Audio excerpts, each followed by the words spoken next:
Welcome to CRE Success, the podcast, where we help people working in commercial real estate achieve their professional goals. Check us out online at cresuccess.co/podcast. And now here's your host, Darren Krakowiak.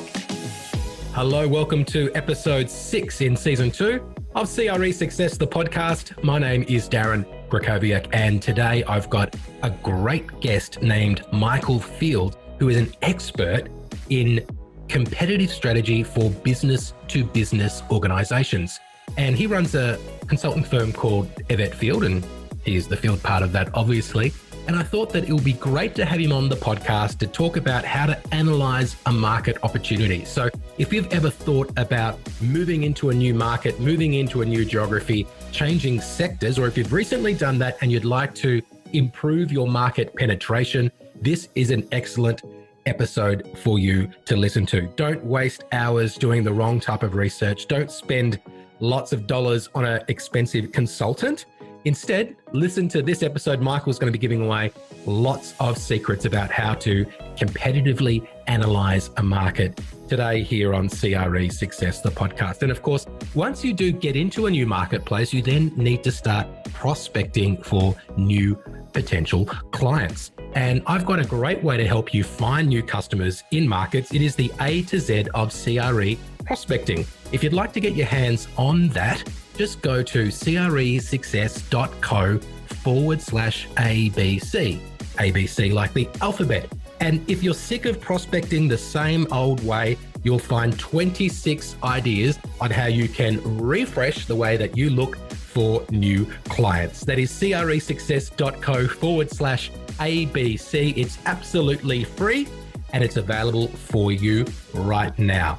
I'll be speaking to Michael Field in 30 seconds. Now the world of work has changed. Everyone's looking for new ways to add flexible working into their plans and portfolios. Hub Australia is the national expert in premium flexible workspaces that offer 5-star hospitality service. Hub Australia is already partnering with leading developers, Brookfield and Amalgamated Property Group, to deliver the future of work for their tenants. Head to hubaustralia.com to learn more about Australia's leading flexible workspace experts. And now it's time for the interview on CRE Success, the podcast. Michael, welcome to CRE Success, the podcast. Thank you very much for having me today. It's my pleasure. Michael, at the start of every interview, I always ask our guests to step into the virtual elevator and to deliver their elevator pitch. So Michael, who are you? My name is Michael Field from EvettField Partners. We work with business owners and leaders of mid-sized B2B and industrial organisations in Australia and New Zealand, and we help them to develop their competitive strategy based on evidence, not assumptions. Awesome. Love that. Perfect elevator pitch. I feel like we're getting off on the right floor. I appreciate you being here. I thought having you on would be really helpful for our listeners to learn how to analyze new markets they might be entering, or how to get a better understanding of a market they're already operating in. And this could be relevant when people are relocating geographies or when they're changing sector specializations. So before we get into how we can help our listeners analyze a market, I think one thing that would be useful to know is, how can a commercial real estate professional, in your opinion, identify a growing company or a growing industry, or ones that are poised for growth? Because I think that creates real opportunities for our industry. So how would you advise us to be on the lookout for these growing companies or industries? Look, it's a really good question. There's a lot of macro market information available. So all of the major players and market participants publish data around the industry and around growing parts of the industry, but that doesn't give you the detail of which companies specifically are growing within that industry. So, for example, in industrial or manufacturing, if you're looking at sort of industrial real estate, understanding which are the specific industries within that are doing well and which specific companies are doing well, I think you have to be more creative as to where you find the research, because I don't think you're going to get that from macro market information that's available to everybody. And I think that's another challenge, that the fact that it is available to everybody means everybody's hunting in the same neck of the woods. So for me, I think that a big part of that is actually having a very, very well-developed network and understanding where you can get that market data from. So one of the things that we recommend people do is to actually map their customer journey. And what I mean by that is, who is everybody they're likely to be talking to before they need your services? So are they talking to their lawyer, their accountant? Are they talking to somebody who provides finance for capital equipment? Are they talking to the council? Are they talking to an architect? Who is it that is in front of you having that conversation with your customer? And how can you build meaningful, two-way, mutually beneficial relationships with those people so you get much more informed live data from the market, and it's likely to be uncontested by your competitors if they haven't put the same effort into building those relationships. Really good tip. I think a lot of industries use commercial real estate professionals as a source of information. So, for example, project managers who are looking to design and fit out office spaces often want to speak to commercial real estate professionals about which tenants are moving and which tenants are likely to be doing something in that area. But therefore, we need to find out who are they speaking to before they're speaking to us, so we can start to get that information as well. That's basically what you're saying, right? Yeah, that's exactly right. I mean, every market has lead and lag indicators. So what you mentioned is absolutely right. For example, a commercial lease activity, that would be a lead indicator for office furniture, fit outs, removalists, trade services. So there'd be a whole range of people who are probably already leaning on the commercial real estate agent to try and access that information. And I think that the commercial real estate agent is well served by saying, well, I'm going to adopt that same strategy. So they may be even talking to recruiters or HR specialists if they're expanding their team. So we work with quite a few high growth businesses, and long before the property transaction side of things is done, they're thinking about plant and equipment, they're thinking about people, they're thinking about how they're going to build out that capability.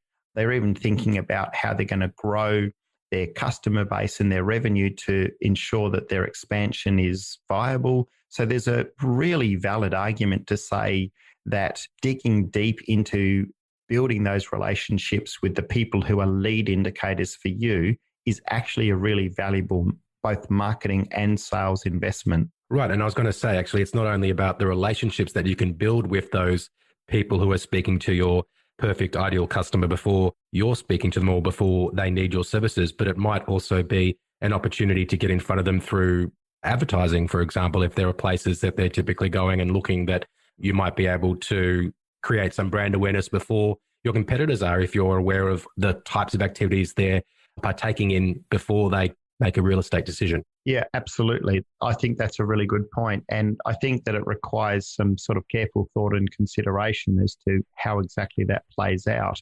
But I was thinking about some of the other conversations you and I have had on this, and I'm looking at it and say, well, one of the ways that I would identify a growth business, so businesses that are growing, is I would be looking at employment ads in the categories that of the job types for the people that my customers would be employing. And I'd be looking at who's advertising for staff. And I'd be reading those ads and saying, are they looking for sales managers to lead expansions in territories and these sorts of things? And that would give me a really good lead indicator that there's opportunities in terms of property requirements for that customer. Yeah, very good. And this is not an advertisement for LinkedIn, but LinkedIn Sales Navigator is a fantastic way you can search by company size and in terms of how much change the company's had in number of employees. And also you can just look at job advertisements. And like you said, so there are a lot of ways that people can get a little bit creative and find this information.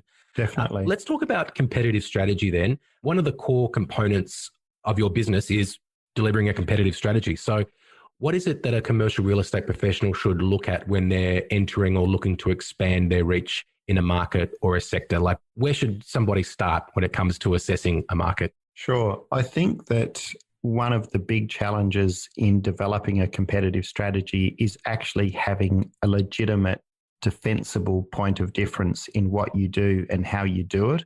And I do think that there are some challenges in that at the moment, particularly for smaller players.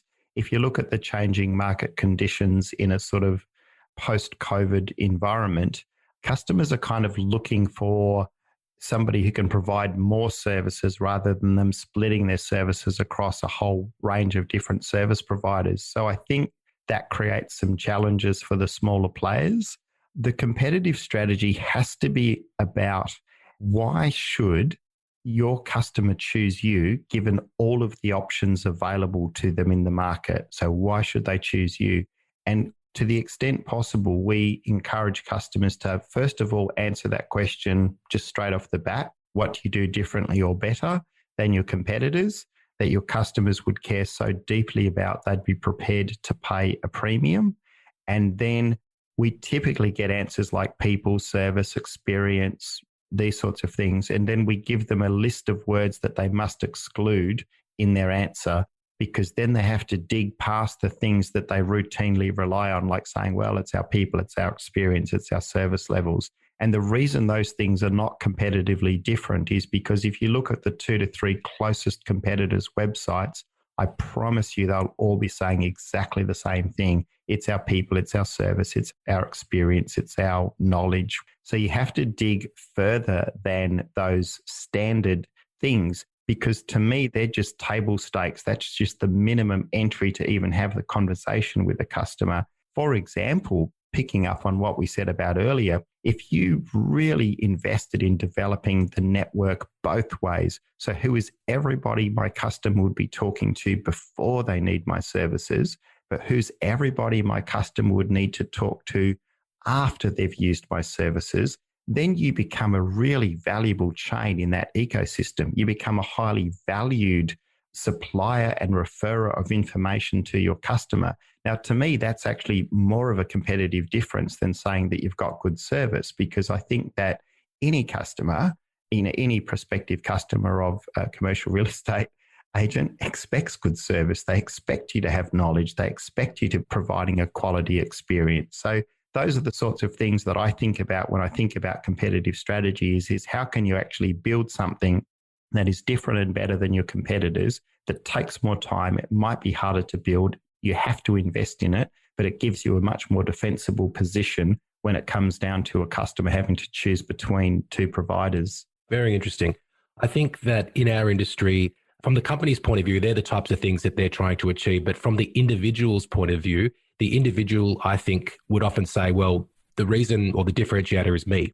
And it's the relationship that I have. And obviously from the company's point of view, well, people can leave firms and they can take the relationship that they have with them. But for an individual to sort of run that scenario, is it acceptable, in your opinion, for them to say, well, I've got the best relationships? Or is that one of the words that you would ask them to eliminate when they're really trying to understand and do a competitive strategy in their market? I think that if they can prove that, I think if there are ways that they can evidence that outside of it just being a statement of claim sort of thing, I think that that has got some potency and power.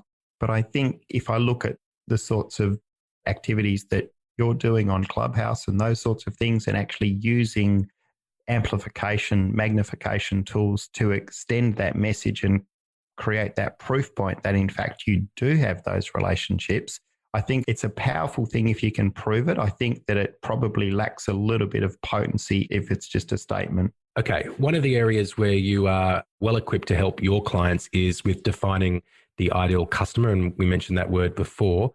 I think in commercial real estate, sometimes we think that anyone occupying or investing in real estate in the sector or the geography we cover is an ideal customer. So how do you recommend that we should be defining who our ideal customer is? Sure. I do think it varies from business to business and individual to individual, but we recommend that a customer actually works out a criteria for what makes an ideal customer. And that can include things like level of difficulty to deal with. That can include things like whether or not they pay promptly.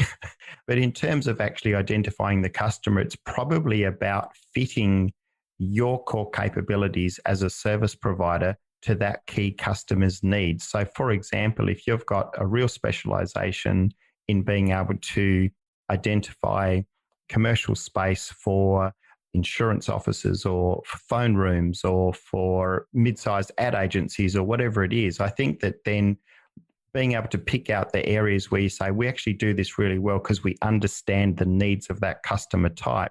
to me, this is an interesting discussion because you were right. You need to be able to service whoever needs the service. But I think that being able to build specialization and really understanding their needs, I had a look at how revenue is generated in the commercial real estate industry prior to this conversation today. And it's a $1.5 billion revenue industry, but the single largest earner, as in a single service line, is actually consulting. That represents sort of 30% of the revenue. So I look at that and say, well, that's customers who have got very specific needs. They need something solved. They don't have the expertise and capability to do it themselves. How could I identify the thing that I really know a lot about? And how can I identify customers who've got that specific need?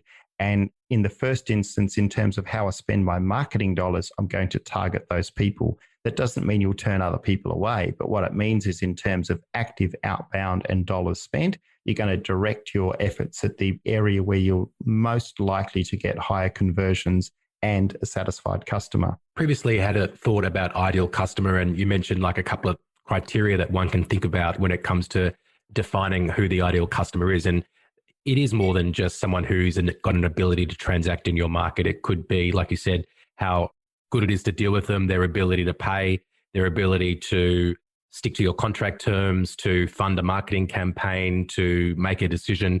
There are a lot more things to consider than just the fact that they do exist in the market in which you operate. And I think it's a two-way street. Can you service them, but also do you want to service them, and do they want to be serviced by you? We have defined that for our business, and the high-level summary is that there's three criteria. One is that they have a committed leadership team, and we've gone as far to break that down into specifically what we mean by that.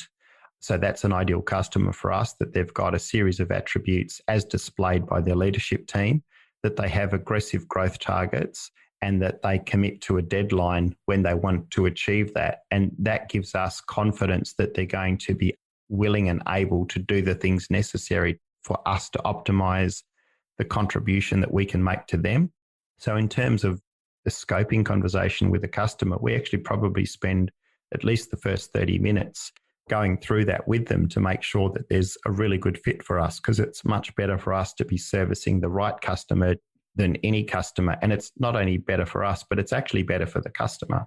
And I think when you're clear on who you want to attract, you are more likely to attract the right customer, but you also repel the customers that aren't a good match, which saves you time and gets you closer to achieving your business goals and achieving your targets and everything else that you want to do. Absolutely. Couldn't agree more.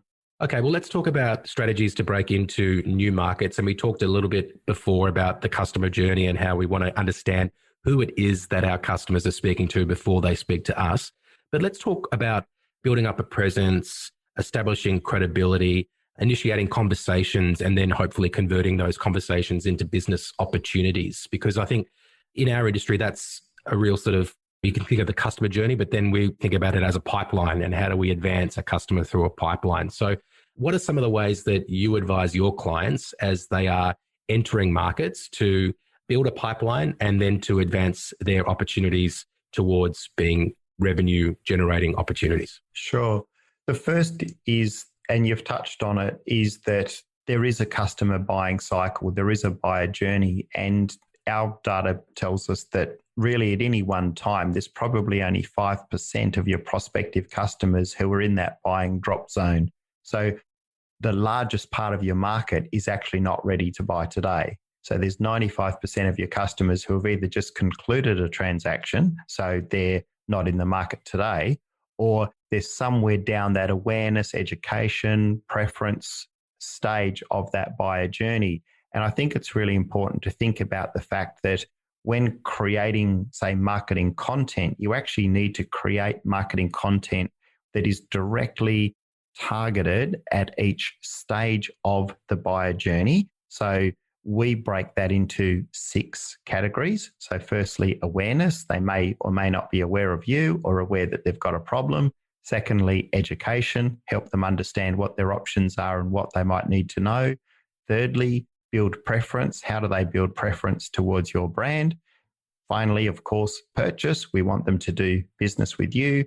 then hopefully repeat business so they continue with you, and then finally they will become a referrer or an advocate.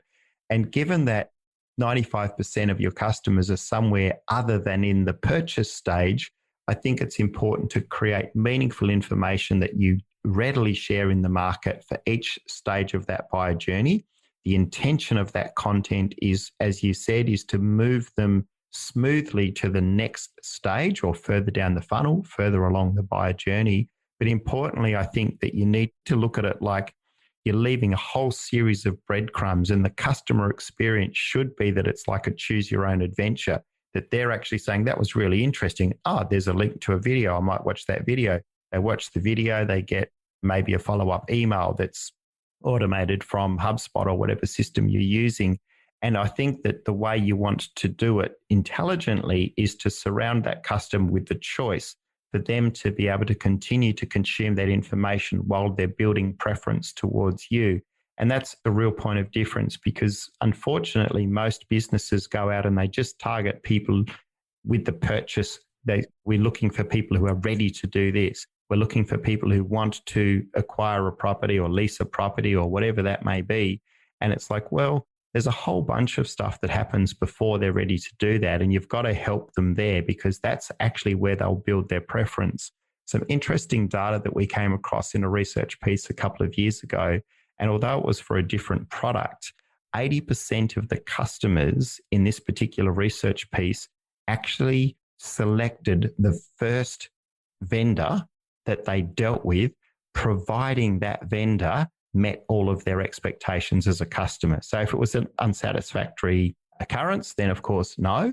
But the first one that they started looking at and thinking about, providing their needs were met, 80% of them actually went back and said, well, we're going to go with that one. So I think that that's something we think about. It might not be universally true across all categories, but it's certainly one that's worth thinking about. Yeah, that's helpful. And I think not only do we need to create content which is relevant at whatever stage the buyer is at, but we also need to try and create content that resonates. And having a value proposition that resonates is another way in which you help your clients. Can you just give me a couple of ideas on how it is that we can make sure that the value that we're offering our potential clients is something that cuts through a lot of the marketing noise that exists in the marketplace? Yeah, that's an awesome question. Value propositions are an interesting beast because we look at it through a lens of segmented value propositions. So in any sort of transaction that your listeners might be doing with one of their customers, although there might be one or two key people that they're dealing with, there's quite a few people in that, what we refer to as the invisible buying committee. There's other people inside that organization who are going to have specific needs about who they choose, where they move, why they move, what that might be. So what we look at is to say, how do we understand from a company perspective, the prospective customer's company, who's everybody inside that organization who might have an opinion on this or the capacity to influence this purchase decision? What is the specific information that they need, and only that? And how do you then create content which is geared towards creating a value proposition just for them? And then finding marketing ways. And you mentioned LinkedIn earlier. LinkedIn's fantastic because you can target people by job title. For example, there are going to be people in HR who have very specific things on their mind around what sort of property they move into, or there's going to be people in operations, there's going to be people in OH&S and all these other areas who are going to have specific views. And I think that for me, value propositions are no longer just a big sort of overarching statement to say we're all of these things and we can satisfy you. You actually have to break that down to key buyers and key influencers and then create custom value propositions that should be the lodestone. They should be the true north for your content stream to those people with your marketing efforts. Well, I think you've just created a lot of work for people listening. Look, it's not easy, but it's worth it, right? This is how you grow disproportionately high revenue margin and market share, as opposed to defaulting to the sort of standard claims and saying we win 1 in 3 or whatever that may be. We figure that if you're winning 1 in 3, you're just on that sort of the merry-go-round, and there's got to be a way that you can increase that conversion rate. And if you increase your conversion rate, you increase your market share against your competitors, and that's got to be worth doing. That's an appeal to the competitive spirit of commercial real estate professionals. So I appreciate that. Speaking of competitive spirit, you are getting into the Corporate Boxing Challenge. Before we wrap up, I'd love to hear what it is and why you got involved. Certainly. Thank you. Well, I train with a fellow by the name of Ben Sava. He's a professional welterweight boxer. He and his partner, Viviana she was a silver medalist for the Commonwealth Games trial and a silver medalist for Olympic qualifiers. They are putting on a corporate boxing challenge, and it's designed for people who may have never boxed before in their life, or they might have flirted with the idea and done some boxercise and gym work or something like that. So it's often referred to as white collar boxing or corporate boxing. It gives anybody, male, female, any age, any fitness level, an opportunity to learn the very fine art of boxing. Sort of a 12-week training camp. You'll be the fittest that you've ever been in your life. And at the end of it, there's a black tie affair that's going to be at Dalton House in Jones Street Wharf there. And it's like a big black tie affair. And it's just a wonderful night. They always match it with a charity. The last fight night I did was for the Starlight Foundation. I don't think they've finalised the charity for this particular one, but it's a charity fight night. You go and get to do 3 2-minute rounds with somebody who's equally matched to you. It's the night of your life. It's the fight of your life. It's fantastic. And black tie fight. So people are dressed in bow ties watching you half naked right. Fighting someone. That is exactly right. The room is full of people in there, ball gowns and black tie. It's a fully sort of catered event of inclusive drinks package, and it's a big affair, and it's absolutely a fantastic night out. And for the people who get to go into the ring, most of the ones who I've spoken to have done these sorts of things in the past. They just say it was one of the sort of most exciting and challenging things they've ever done, but they loved every minute of it. And many people actually stay on and continue to box. Well, good luck with that. Michael, for our listeners who want to get in touch or to continue following your content, how can they do that? They can connect with me on LinkedIn. So either search my name, Michael Field, or EvettField Partners on LinkedIn, or go to our website, www.EvettField.com. Michael, it's been an informative chat. I appreciate you taking the time to share some of your ideas with us today. Thank you so much for being my guest on CRE Success, the podcast. It's my absolute pleasure. Thanks for having me today. For more information about our guest, visit cresuccess.co/podcast. And now a final thought from Darren Krakowiak. Well, I hope you enjoyed that interview with Michael. I want to tell you something now about CRE Success membership. You may have heard a little bit about it.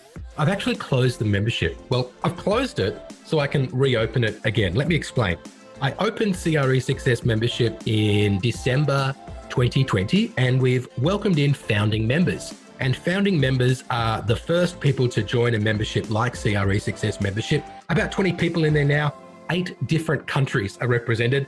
And I've been working with these founding members to refine the process, get the delivery model right, and also build up some content. So we've now got a really great, compelling offering to offer to more people. So I'm going to be relaunching CRE Success membership in June 2021. It's going to be available to people in my broader network, and I want to invite more people, but only twice a year. So we'll only open up the doors twice a year. It means that at other times of the year, I can be completely focused on doing things like serving members and helping them advance in their careers in the way that they're looking for support, whether it be in terms of creating more deal flow, creating a bigger impact in their marketplace, enhancing their personal brand, just having more time for what it is that's important to them. If that sounds like it could be interesting to you, then you can register your interest by going to cresuccess.co/membership. That's cresuccess.co/membership. And just let us know that you'd like to be the first to know when we reopen the doors to CRE Success membership. Thanks so much for listening today, and I will speak to you soon. Thanks for listening to CRE Success, the podcast. If you enjoyed this episode, make sure you subscribe to us on your favourite podcast platform and be sure to leave us a 5-star review. For more information about the show, just check the show notes on your podcast app or visit us online at cresuccess.co. 90% of the world's data was generated in the last 2 years. Credia is a business intelligence and analytics tool for commercial real estate professionals. Using real-time insights, track key portfolio metrics and benchmark against the market so you can make faster and well-informed decisions. With live dashboards and bespoke reporting, impress both your executive team and your property clients. It's time to turn data into your most valuable asset with Credia from Released.